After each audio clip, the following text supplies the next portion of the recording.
और हमें एक समय की बात है, एक नौजवान था जिसका नाम रुद्र था। वह एक गांव के राजा की फौज में भर्ती हुआ। उस समय उस देश के राजा का युद्ध दूसरे देश के राजा के साथ चल रहा था। रुद्र अन्य सिपाहियों के साथ बड़ी बहादुरी से लड़ा और हमेशा सबसे आगे रहा। जब तक युद्ध चलता रहा उसकी जिंदगी ठीक ठाक चलती रही। लेकिन जब दूसरे देश के राजा ने संधि का पत्र भेजा तो दोनों देशों के बीच सुलह हो गई और युद्ध अचानक बंद हो गया। अब राजा को इतनी बड़ी फौज की जरूरत नहीं थी, इसलिए उसने कई सिपाहियों को सेना से निकालने का आदेश दे दिया। मजबूरी में सेनापति को भी बहुत से नौजवानों को सेना से निकालना पड़ा और उन निकाले गए सिपाहियों में रुद्र भी शामिल था। रुद्र के दो बड़े भाई थे। नौकरी से निकाले जाने के बाद उसके पास न तो कोई काम था और न ही खाने का ठिकाना। जब उसे कोई रास्ता नहीं सूझा तो उसने सोचा क्यों न अपने भाइयों के पास चला जाऊं और वहीं कुछ दिन रह लूं। ये सोचकर वह अपने भाइयों के घर की ओर निकल पड़ा। उसके माता पिता पहले ही स्वर्ग सिधार चुके थे। जब रुद्र अपने भाइयों के पास पहुंचा और कुछ समय उनके साथ रहने की इच्छा जताई तो दोनों बड़े भाई इसके लिए तैयार नहीं हुए। उन्होंने कहा, हमारा तो अपना ही खर्च बड़ी मुश्किल से चलता है, हम तुम्हें कैसे पाल सकते हैं। अब रुद्र के सामने गांव छोड़कर जाने के अलावा कोई और रास्ता नहीं था। आखिरकार दुखी मन से उसे वह गांव छोड़ना ही पड़ा। उसके पास केवल अपने हथियार थे जो उसे फौज में भर्ती होने पर मिले थे और फौज से निकालते समय उसे सौंप दिए गए थे। वह अपनी बंदूक कंधे पर लटकाए गांव से निकल पड़ा। चलते चलते वह ऐसी जगह पहुंचा जहां घने पेड़ों के अलावा और कुछ नहीं था। वह बहुत थक गया था, इसलिए एक घने पेड़ के नीचे आराम करने के लिए बैठ गया और अपने भाग्य के बारे में सोचने लगा। ना तो मेरे पास पैसा है और ना ही मुझ में कोई खास हुनर। अब मैं कौन सा काम खोजूं? शायद अब तो मुझे भूखा ही मरना पड़ेगा। उसी समय हवा का एक तेज झोंका आया। जब उसने चारों ओर देखा तो सामने एक अजनबी खड़ा दिखाई दिया जिसने काले रंग का बड़ा ही सुंदर चोगा पहन रखा था और शक्ल से बहुत विचित्र दिख रहा था, लेकिन उसके पैर घोड़े के पैरों जैसे थे। वह आदमी बोला, मुझे मालूम है तुम इस समय क्यों परेशान हो। मैं तुम्हें ढेर सारी दौलत दूंगा, पर उससे पहले मैं तुम्हारी परीक्षा लूंगा। कहीं तुम मेरी सारी दौलत बर्बाद तो नहीं कर दोगे? क्या तुम किसी से डरोगे तो नहीं? रुद्र गर्व से बोला, एक सिपाही और डर, ये दोनों बातें साथ साथ नहीं चलती। तुम मेरी परीक्षा लेकर देख सकते हो। अजनबी बोला, जरा तुम अपने पीछे मुड़कर देखो। रुद्र ने पीछे मुड़कर देखा तो पाया एक बड़ा रीछ उसकी ओर आता दिख रहा है। जैसे ही रुद्र पलटा, रीछ उस पर झपटा। रुद्र ने तुरंत अपनी बंदूक तानी और उस पर गोली चला दी। देखते ही देखते रीछ वहीं ढेर हो गया। यह सब देखकर वह आदमी बोला, अब मुझे यकीन हो गया कि तुम सचमुच एक बहादुर नौजवान हो, पर मेरी भी एक शर्त है जो तुम्हें पूरी करनी होगी। रुद्र बोला, अगर मेरी आत्मा इसकी अनुमति देगी तो मैं तुम्हारी शर्त जरूर मानूंगा। काले चोगे वाले आदमी ने कहा, मेरी शर्त यह है कि आने वाले 7 वर्षों में न तो तुम नहाओगे, न दाढ़ी या सिर के बाल कटवाओगे, न ही हाथ पैर के नाखून काटोगे और न ही ईश्वर की पूजा करोगे। मैं तुम्हें एक बड़ा सा चोगा दूंगा जिसकी जेब हमेशा धन से भरी रहेगी। वह चोगा तुम्हें 7 सालों तक पहनकर रखना होगा। अगर तुम इन 7 वर्षों के बीच ही मर जाते हो तो तुम्हारा शरीर मेरा हो जाएगा, लेकिन यदि तुम जीवित बच गए तो मैं तुम्हें अपनी शर्त से आजाद कर दूंगा और इतना धन दूंगा कि तुम सारी जिंदगी आराम से बिता सकोगे। रुद्र को अपना भविष्य पहले से ही अंधकारमय दिखाई दे रहा था। थोड़ी देर सोच विचार करने के बाद उसने उस अजनबी की सारी शर्तें मान ली।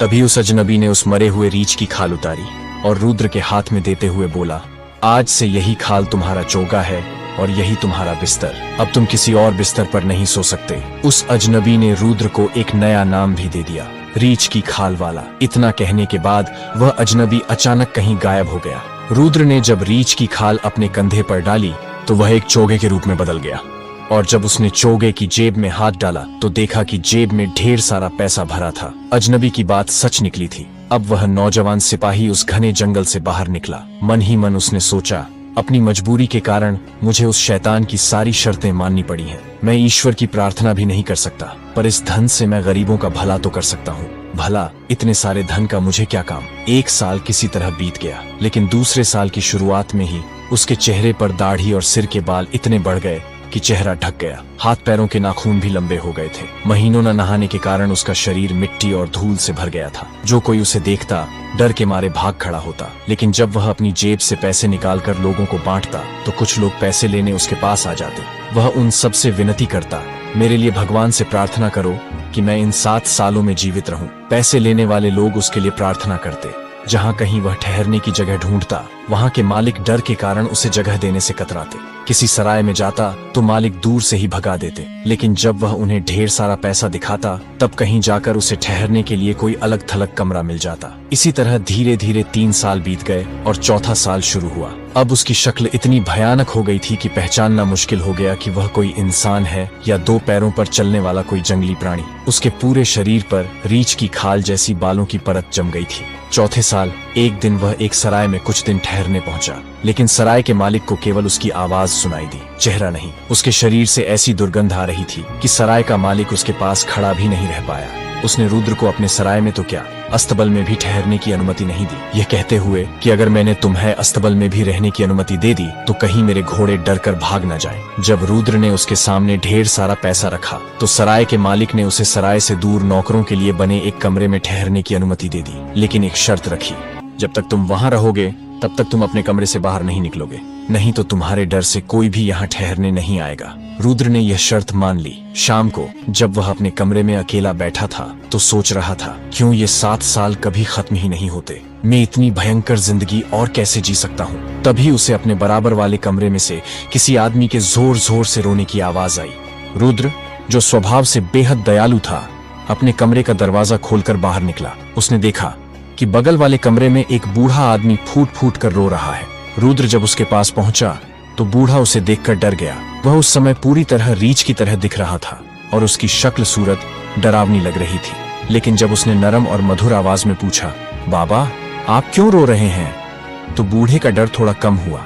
बूढ़े ने दुखी आवाज में कहा, मैं सब कुछ जुए में हार चुका हूँ, अब मेरे पास एक पैसा भी नहीं बचा, मैं इस सराय का किराया भी नहीं चुका सकता, सराय का मालिक मुझे जरूर जेल भिजवा देगा। रुद्र ने मुस्कुराते हुए कहा, आप चिंता न करें, मेरे पास बहुत सारा धन है। यह कहकर उसने अपनी खाल की जेबों से ढेर सारा पैसा निकाला और बूढ़े के सामने रख दिया। फिर बोला, अब आपको रोने और दुखी होने की कोई जरूरत नहीं है, इससे आप सराय का किराया चुका सकते हैं। इतना ही नहीं, रुद्र ने बूढ़े को अपने घर ले जाने के लिए और भी धन दे दिया। बूढ़ा उसकी दरिया दिली से बहुत प्रभावित हुआ और कृतज्ञता से बोला, बेटा मैं तुम्हारे इस उपकार के बदले में अपनी किसी भी एक बेटी का विवाह तुमसे करना चाहता हूँ। तुम मेरे साथ मेरे घर चलो और अपनी इच्छा से कोई भी लड़की चुन लो। पहले तो रुद्र ने संकोच किया, क्योंकि उसे यकीन था कि उसकी डरावनी शक्ल देखकर कोई भी लड़की उससे विवाह नहीं करना चाहेगी। परंतु बूढ़े के आग्रह पर वह उसके घर चलने के लिए तैयार हो गया। सुबह होते ही जब वे घर पहुंचे तो बूढ़े ने अपनी तीनों बेटियों को बुलाकर सारा किस्सा सुनाया और अपना निर्णय सुनाया। दोनों बड़ी बेटियों ने जैसे ही रुद्र को देखा, डर के मारे चीखती हुई बाहर भाग गईं और अपने पिता की बात को मानने से साफ इनकार कर दिया। फिर बूढ़े ने अपनी सबसे छोटी बेटी को बुलाया।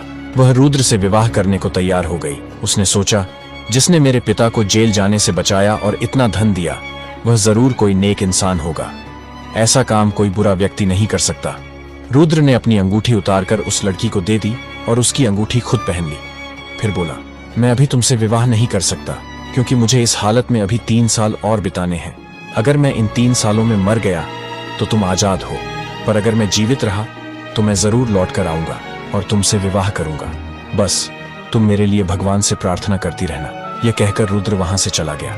उस भोली लड़की ने उसी दिन से रुद्र को अपना पति मान लिया और तय किया कि जब तक वह लौट कर नहीं आता वह काले कपड़े ही पहनेगी। उसकी दोनों बड़ी बहनें उसका मजाक उड़ाती और कहती, तू कितनी भोली है, वह कोई इंसान नहीं, 2 पैरों वाला रीछ है, वह तुझे एक दिन मार डालेगा। लेकिन छोटी बहन को भगवान पर पूरा भरोसा था। वह शांत रहती और हर रोज भगवान से अपने होने वाले पति की लंबी उम्र की दुआ करती। इधर रुद्र, जो अब भी रीछ की खाल में था, 3 वर्षों तक इधर उधर भटकता रहा और गरीबों में खुले दिल से धन बांटता रहा। धीरे धीरे वह कठिन समय भी समाप्त होने को आया। 7वें वर्ष के अंतिम दिन रुद्र फिर से उसी घने जंगल में पहुंचा जहां उसकी शैतान से पहली मुलाकात हुई थी। वह एक बड़े पेड़ के नीचे बैठ गया और उसी शैतान की प्रतीक्षा करने लगा। अभी रुद्र को बैठे थोड़ी ही देर हुई थी कि एक तेज आंधी चली और वह काले चोगे वाला अजनबी उसके सामने आकर खड़ा हो गया। वह बोला, तू जीत गया, तू मेरी तरफ से आजाद है, अब तू जहां चाहे जा सकता है। इतना कहकर जैसे ही वह शैतान जाने लगा, रुद्र ने कहा, ठहरो, पहले मेरी पुरानी शक्ल तो वापस करो। अजनबी ने तुरंत रीछ की खाल वाला उसका चोगा उतारा। उसने उसे जादू से पहले जैसा कर दिया और फिर नए कपड़े पहनने को दिए। उसने कहा, तेरी जेबें हमेशा पैसों से भरी रहेंगी, क्योंकि इन 7 सालों में तूने दिल खोलकर गरीबों की सहायता की है। यह कहकर वह शैतान जैसे आया था वैसे ही गायब हो गया। अब वह नौजवान सुंदर कपड़ों में एक राजकुमार जैसा लग रहा था। उसे उस लड़की की याद आई जिससे 3 साल पहले उसने विवाह का वादा किया था। उसने लड़की की दी हुई अंगूठी अपनी जेब में रखी और 4 घोड़ों वाली बग्घी में बैठकर उस बूढ़े के घर की ओर चल पड़ा। जब वह वहां पहुंचा तो उसे बूढ़े की सबसे बड़ी बेटी मिली, जो उसे देखकर मंत्रमुग्ध हो गई और मन ही मन उससे विवाह का सपना देखने लगी। लेकिन वह उसे वहीं छोड़कर छोटी बेटी को ढूंढने आगे बढ़ गया। थोड़ी दूर जाने पर उसे मंझली बेटी मिली। वह भी उसे देखकर आकर्षित हुई और विवाह के बारे में सोचने लगी, पर नौजवान बिना कुछ बोले आगे बढ़ गया। अंततः वह एक छोटे से कमरे में पहुंचा, जहां उसकी होने वाली पत्नी काले कपड़े पहनकर ईश्वर की पूजा कर रही थी। वह चुपचाप उसके पास गया और उसकी अंगूठी उसके सामने रख दी। लड़की ने अंगूठी देखकर तुरंत पहचान लिया और लड़की ने भी अपनी उंगली से अंगूठी निकालकर रुद्र के हाथ में रख दी। वह उसके सुंदर रूप और अमीरी को देखकर हैरान रह गई। जब उसने पूछा कि यह सब कैसे हुआ, तो रुद्र ने उसे पूरी कहानी सुना दी। लड़की ने इस सब के लिए भगवान का दिल से धन्यवाद किया। जब वह नौजवान अपनी होने वाली पत्नी का हाथ पकड़कर कमरे से बाहर आया, तो दोनों बड़ी बहनें तैयार होकर उससे मिलने आ रही थीं। पर जब उन्हें पता चला कि यही रीछ की खाल वाला व्यक्ति है जिसे उन्होंने पहले तिरस्कार किया था, तो उन्हें खुद पर बहुत गुस्सा आया। ईर्ष्या और ग्लानि से भरकर बड़ी बहन ने पास के कुएं में कूदकर और मंझली बहन ने एक पेड़ से लटककर आत्महत्या कर ली। अगले दिन दरवाजे पर दस्तक हुई। रुद्र ने दरवाजा खोला तो देखा वही काले चोगे वाला शैतान खड़ा था। उसने कहा, देख, तेरी एक जान के बदले मैंने 2 जानें ले ली।